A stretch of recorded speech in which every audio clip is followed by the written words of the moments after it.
Are you looking to book more gigs? And do you feel like you're kind of over here on your own little island trying to forge your way through an arts career? Aren't we all?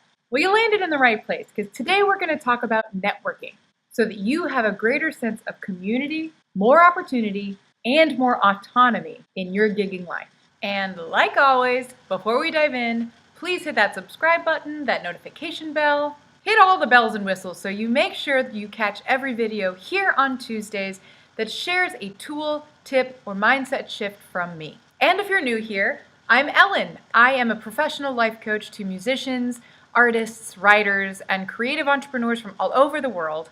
And I myself am a performer. I'm an operatic mezzo-soprano. And if you're watching this video right near the time it comes out, be sure to catch my upcoming show of La Traviata with New Rochelle Opera. I will link the tickets below so that you can join me. I really hope to see some of you there if you're native to New York City.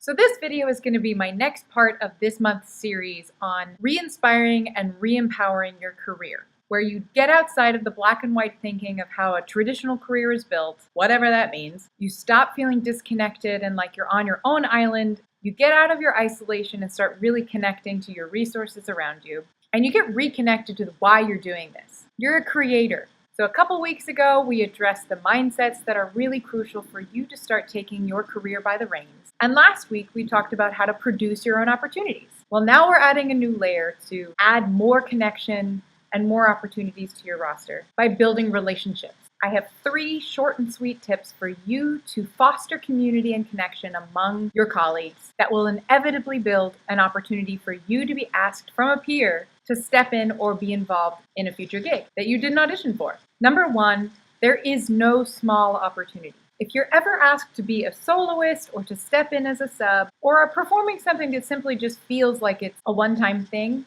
never treat it like a one-time thing. Bring your best and bring your highest level of professionalism to that event, and you will make an impression that leaves a mark. If you treat a small gig like it's a small gig, you can bet that you won't be the first person that comes to their mind the next gig that comes up. And you never know who is in the audience. Number 2, keep in frequent contact with your mentors, conductors, and directors that you work with. Now, this isn't something that you need to spend every day doing at all times. The goal is to simply be authentic and keep in touch. If there are directors and people that you really loved working with, let them know after the gig is over.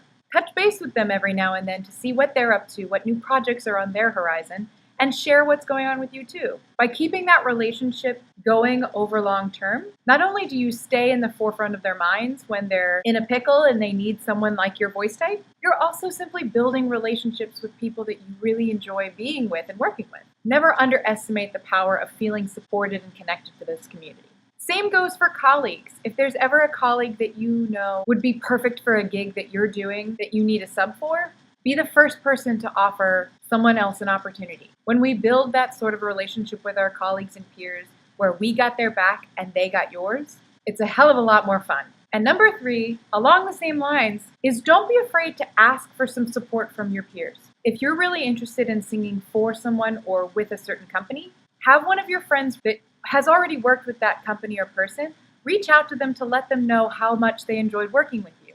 It doesn't need to be something phony or staged, but simply a good word before you walk in that room to sing for them lays the planks for them to really know who you are and what you're bringing to the table.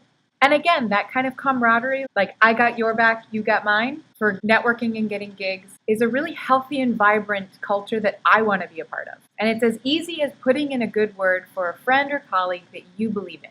Essentially, this boils down to be good people, help each other out, stay connected to people who you care about and who are amazing collaborators, and bring your full heart and professionalism to everywhere you go, and you will see it create opportunities. I hope this sparks some ideas for you to reach out to some friends or old colleagues, and I'm sending all the good juju that you get hired. As always, be sure to head over to my blog to check out my behind-the-scenes stories of how this has gone in my own professional life. And if you're excited and inspired by this idea, please do reach out to me if you want to book a complimentary call and make a plan of action for how you can get reconnected to your community and open yourself up to new opportunities. Thanks for tuning into this week's video, and I will see you next week. Bye, guys!